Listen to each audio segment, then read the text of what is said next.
The blasts come days after the nearby Kerch Bridge was badly damaged in another explosion. 5 explosions have been heard in the Russian-occupied city of Kherson early today, state media reported, adding that according to unofficial information air defense systems were launched. Meanwhile, Ukraine has claimed its forces have killed 100 Russian troops during fierce fighting in the Kherson region, although it was not immediately clear the two incidents were connected. The city, the administrative center of the broader Kherson region, was one of the first cities to fall to Russian forces after they launched their invasion in Ukraine in February. Earlier on Wednesday, Ivan Fedorov, the exiled mayor of Russian-controlled Melitopol in the south of the Zaporizhzhia region, said on the Telegram messaging app that there was a powerful explosion in the city. RIA reported, citing local Russia-installed police, that a device exploded near the city's central market. There were no casualties, RIA reported.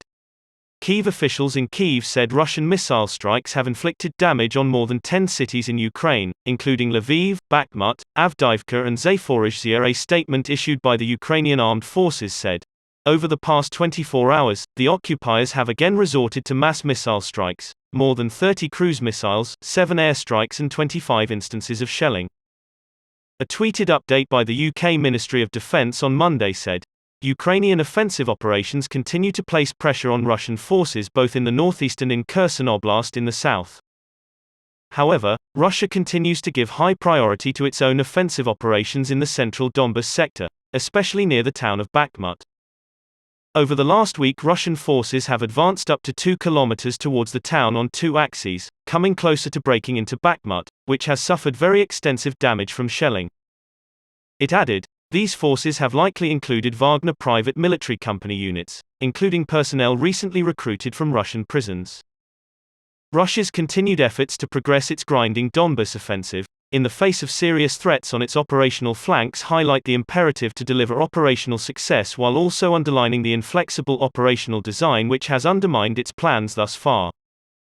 Prosecutors for international mobile justice teams are investigating as possible war crimes the ongoing Russian missile strikes, which have so far killed at least 26 people, an official said today.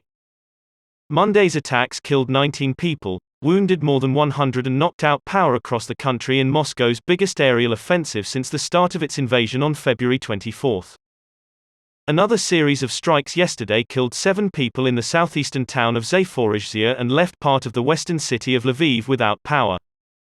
War crimes investigators visited sites in the capital and examined damage to civilians and civilian infrastructure, said British attorney Nigel Pavoas, lead prosecutor for the International Mobile Justice Teams, which is assisting Ukrainian investigations.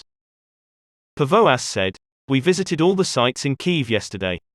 Even the claimed widespread attacks on energy and communications infrastructure appear to have minimal impact on military operations and maximum impact on the health, suffering and spread of terror within the civilian population with winter approaching."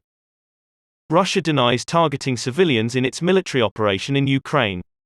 Meanwhile, Volodymyr Zelensky said that he expects a positive response today from Western allies in Brussels to his requests for a rapid increase in military aid as the country's cities faced more Russian missile strikes. The Ukrainian president has appealed to the leaders of the Group of 7 nations on Tuesday for more air defense capabilities as the G7 vowed to support Kyiv for as long as it takes. A US-led coalition of some 50 countries known as the Ukraine Defense Contact Group will meet in Brussels on Wednesday on the sidelines of a NATO defense ministers' meeting. Speaking last night, Mr. Zelensky said, "I am anticipating from our partners progress on matters of anti-aircraft and anti-missile defenses and agreements on new supplies of different weapons and ammunition vital for us.